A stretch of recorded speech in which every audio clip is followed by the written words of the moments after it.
सबसे पहले तो बहुत खुशी हुई आप लोगों से यहाँ मिलके। इंदौर जो कि एक बहुत ही सुंदर नगरी है, सुना था सबसे साफ है, और आज देखा बहुत खूबसूरत। और इसके लिए मैं आप सभी को धन्यवाद और बधाई देना चाहूँगा, आप सभी को इंदौर को ऐसा बनाने के लिए। यहाँ पर मैं पहली बात तो लद्दाख से आप सभी के लिए शुभकामनाएं लाया हूँ। प्रदेश बहुत ठंडा है, मगर जैसे कहते हैं ना, वार्म ग्रीटिंग्स लेके आया हूँ। तो अभी मैं देख रहा था यहाँ पर टॉपिक आज का, तो लिखा गया था बियॉन्ड ड्रीम्स। तो शुरू में तो मुझे थोड़ा डर सा लगा कि ये ड्रीम्स जो हैं अगर काबू में ना हो, लगाम में ना हो, तो यही नाइटमेयर्स बनने में ज़्यादा दूरी या देरी नहीं रखते। क्योंकि जिस तरह से आज के ज़माने में हम ड्रीम्स को चेज़ कर रहे हैं, dream jobs, dream houses, dream cars, इससे ही ये एक नाइटमेयर बनता जा रहा है दुनिया। तो बियॉन्ड ड्रीम्स का एक बहुत अच्छा मतलब हो सकता है, शायद आज के बाद से हम उस तरह से देखें कि बड़े बड़े सपने नहीं, गहरे सपने देखें हम। Beyond dreams in not just material achievements like careers and cars and houses, which we have a lot now all over the world. People are more than sufficient, at least in some sections, with material achievements. अब हमें सपनों से, जो इस तरह के सपनों हैं, उनसे परे जाकर और तरह से, अलग तरह से सोचने की ज़रूरत है। क्योंकि ये सपने बुरे एक ख्वाब में बदलते जा रहे हैं। आज की अगर हालत हम देखें तो आप ही बताइएगा ये कैसा सपना बन रहा है, ये पृथ्वी, ये देश हमारा, जहाँ हर साल इन्हीं सपनों के वजह से लगभग 1 करोड़ लोगों की मृत्यु हो जाती है, मर जाते हैं लोग। सिर्फ हवा के प्रदूषण, एयर पोल्यूशन से ही 70 लाख के करीब तो लोग हर साल मरते हैं। और थोड़े पर्यावरण से जुड़े हुए कारण जोड़ें तो ये 1 करोड़ के लगभग बन जाता है। तो आप बताइए ये सपना है या बुरा सपना है? नाइटमेयर और dream, we have to understand, because if we just think of like conventionally we have been doing, beyond dreams, you have to achieve more, sky is the limit, or there is no limit. There are limits, and we have to go deeper inside than outwards in material achievements if we are to leave something worthwhile for our children and grandchildren. Actually, this is a school and I see many children.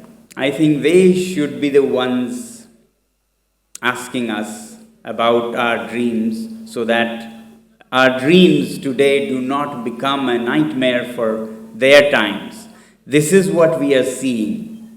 On one hand, I told you how widespread violence is happening against nature, with 10 million people dying each year, which is, by the way, I'll give details much later in the evening, which, by the way, equals only World Wars 1 and 2. That was the rate of death during World Wars 1 and 2. And today there is no world war, but we have similar rate of death due to environmental reasons.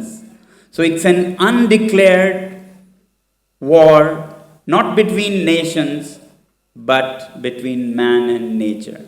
And we need to change that. For their times, when they are grown up, they should maybe not receive a glittering golden world, but a livable world, which itself is becoming a big question mark today. On the other hand, all the resources of the planet are peaking out, which means there won't be much left after that. Oil is going to peak soon. Coal, I think, is almost peaking. Similarly, silver, lithium, all these minerals will be peaking in our lifetime almost, which means after that there'll be less and less of it left for their generations. So this generation is just blowing up all the resources of the planet as if this was a party and there is no tomorrow. So the children here need to think about it and question it. Actually, children can change the world, and that's what I wanted to share. The scenery today, the scenario, is not very bright for the future. So we'll have to change our dreams beyond, but in a different plane. And there, India has great lessons to teach the world. India was never a civilization that only concerned itself with material achievements. It was more about the inner world inside. The technologies that we had thousands of years ago was to do more with the depths of our inner selves than about the heights of material consumption and production. And that's what we need to relook at if we are to save a planet that they can live on. The one thing that touches me most from ancient India, from Mahatma Buddha's time, and a technology, I would call it, that the world needs today, if the world is to survive, or human civilization at least has to survive. So Buddha, 2,500 years ago, said, for human beings, it's a greater achievement to eliminate, please mark the word, eliminate a single desire than to fulfill 1,000 desires. It's a greater achievement going beyond dreams in this field, this plane would make a lot of sense for today. For human beings, it's a greater achievement. If you want to be great achievers, then don't just think of how many cars you will want to have, how many buildings and how many dresses and dream dresses, dream cars, dream houses, but rather how less you can be happy with. How many desires you can uproot or eliminate makes you great and rich also, because on the other path, which is what we are following now in the conventional world, led by modern civilizations in the West after industrial revolution, we are on a path where achievement is to fulfill desires. This house isn't enough, we need a bigger house. One is not enough, we need 2, 3, 5 cars. This is too small, I need a bigger one. So that's what chasing dreams has become today, and that needs to change. Rather, it should be how less I can live with, how least impact or footprint I can leave on this planet. Now, from the grown-ups, I don't know what to expect, because they are molded in their ways from the time when production and consumption was the biggest achievements of nations and people. Yeah, we grown-ups are more like products of then. But now we see the mess that we have made of the planet on that path. And therefore, our new generations need to question this. So, while everybody needs to contribute, rethink, redefine development, lifestyle, young people need to do much more. Young people need not sit in classrooms and just read the text. And that is what is leading us into today's mess, where 10 million people die every year for no fault of theirs, which is at the scale of the world wars. So you can imagine what our dreams have led us to. Now, what can children do? Because we are here with many students, I wanted to share something that children can do. I expect a lot from young people here. They shouldn't just be silent spectators, nor take everything lying down as, just obedient children. You should be obedient, but you should also question grown-ups in what they are doing when they are leading the planet into such a big mess. And perhaps you'll understand that children can be much more than just quiet, obedient followers. They can lead change also. Now, current challenge is a global one, touches entire humanity and all living beings on the planet. But I'll give you a small example. In Ladakh, we had a very disastrous education system where Ladakhi children used to fail by thousands en masse. Our 10th grade results used to be just 5%. Consistently, 3 to 5% would pass, rest 95% would fail consistently every year. Can you imagine that? You would be shocked even if it is the opposite, why more than 90% don't pass, why 5 or 8% fail is a bigger question normally, but in Ladakh it was the opposite. Only 5% would pass, 95% would fail. That was because schools were not cared by anybody, the government schools in the villages, curriculum was irrelevant to the mountains, there was nothing that the children could relate to. Teachers had no accountability. Those who worked really hard were not recognized. Those who didn't were not asked questions. So it was convenient for everybody to not work, and with everything so irrelevant and parents not caring much about the education system, sure enough, results were disastrous. Then something interesting happened. That's how I started my entry in the field of education. While studying engineering myself, I chose to bring reforms in the education system first, because there are so many engineers. One less engineer will not be such a disaster.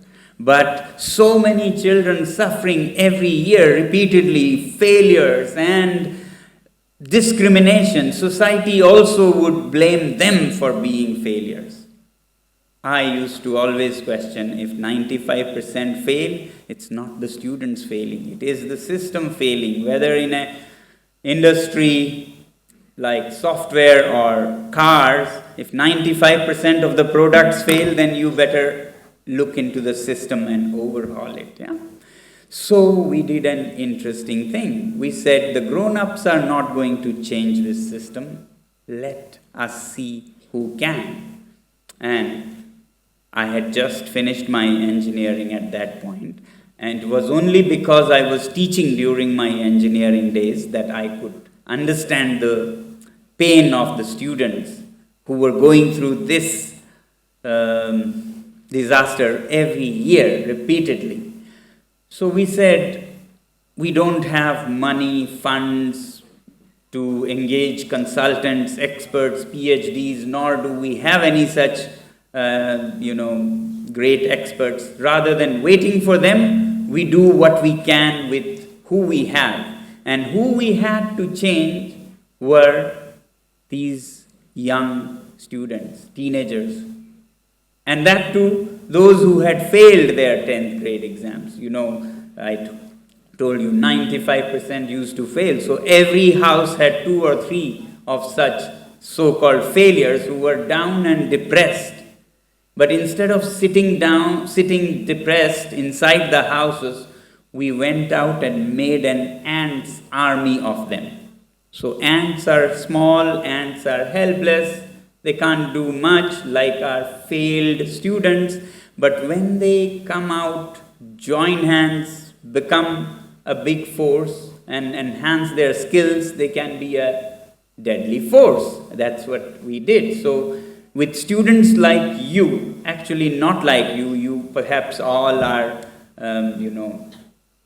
very successful in your schools, but these in Ladakh were so-called failures who had been rejected by the system and discarded by society. What they can do can inspire you to change the world today. So all these so-called failures came together. We looked at them as an asset rather than a liability or a disaster, which everybody used to. We made them into a formidable force because they could do what experts, consultants, PhDs couldn't do to change the system.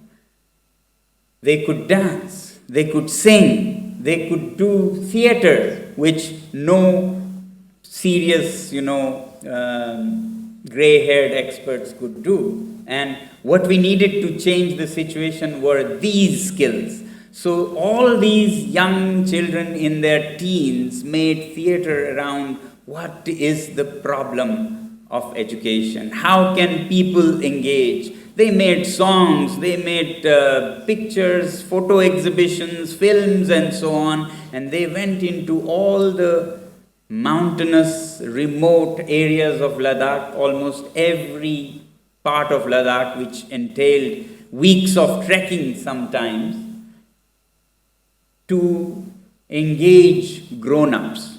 To engage the grown-ups, these children went and made them see that these doles and subsidies and handouts like sugar and rice and kerosene oil is not going to change their destiny.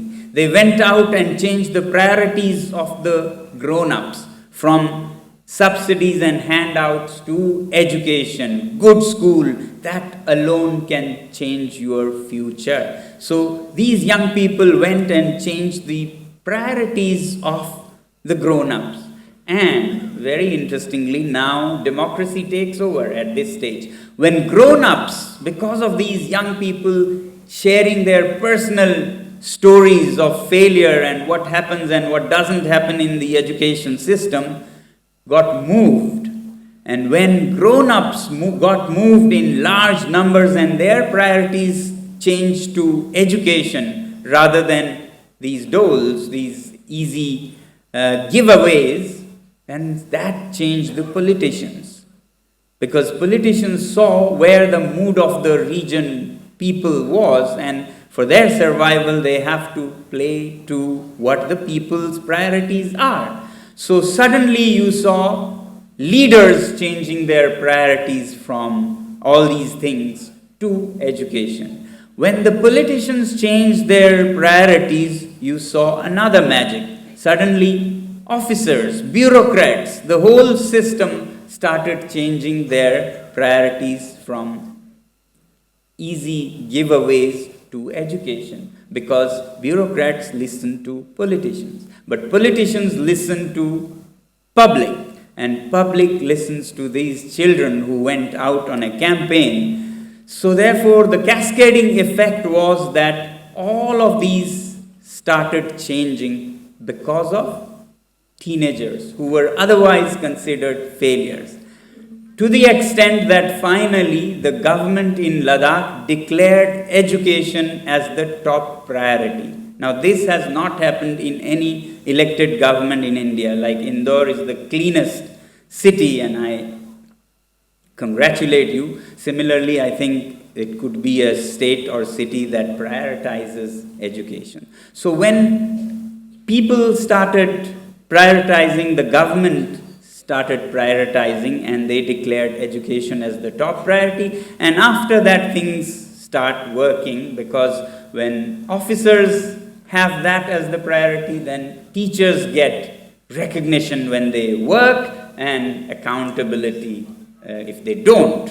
So then the system started changing, and very slowly from 5% the results rose to 55 to 75, finally bringing them at par with normal regions and schools. So this is the power of young people like yourselves. I want to address to the children here that you can change the world. You need not be just sitting depressed in your houses looking at how the world is going, as they say, going into hell in a handbasket. You don't need to be silent spectators. You can change the world. So just like these so-called failures changed the system in Ladakh, I would like children in cities like this one changing their parents at home and changing the education system to become more engaging, to be more responsive to current challenges. We can't be studying about cutting trees when that has become the biggest problem. That's what we are doing. Our system is like from the Industrial Revolution times, which has caused these problems. Today we need to talk about healing, restoring the planet, and we seem to be going with the same system that was the cause of the problem in the first place. So I just wanted to address the young people here to say that you can be a great change agent. And I'm sure you know how in your homes, when you decide something, when you want something, parents have to finally give in. But normally you do that for this food or that food, these clothes or those.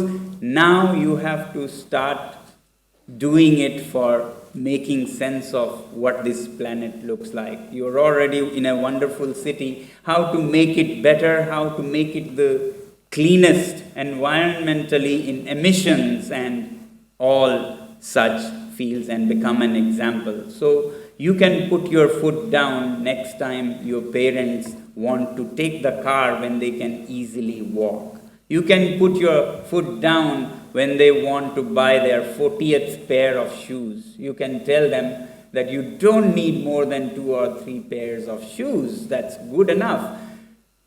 After a point, shoes don't give you satisfaction even. 40th pair, like there's a law in economics, law of diminishing returns. First pair of shoes gives 100% satisfaction, the second less, the third and fourth hardly.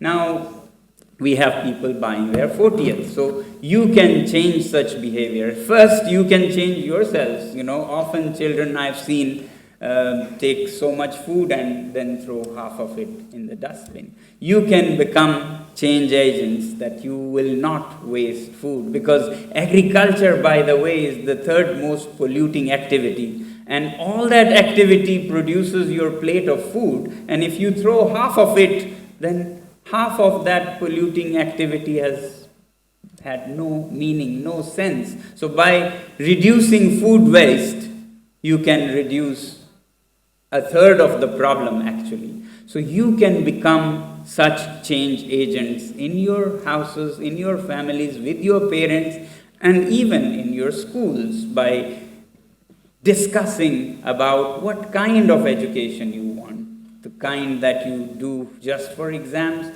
or something that is relevant in your lives and for the planet. If you all speak in ways that is heard by your parents, whose priorities change the priorities of the governments or the leaders, can lead to big changes in the nation, just as I said, in education we were able to do in Ladakh. The same or similar things need to happen in environmental field today, whereby we can change our dreams rather than only go beyond the dreams of the past conventional way of dreaming. So I do hope that we look at dreams in a different way now and talk about changing those dreams to something that will last for many generations and not blow the whole planet in a puff of smoke as we seem to be heading towards now.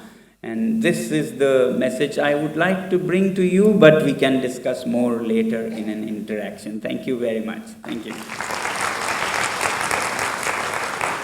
Thank you, sir.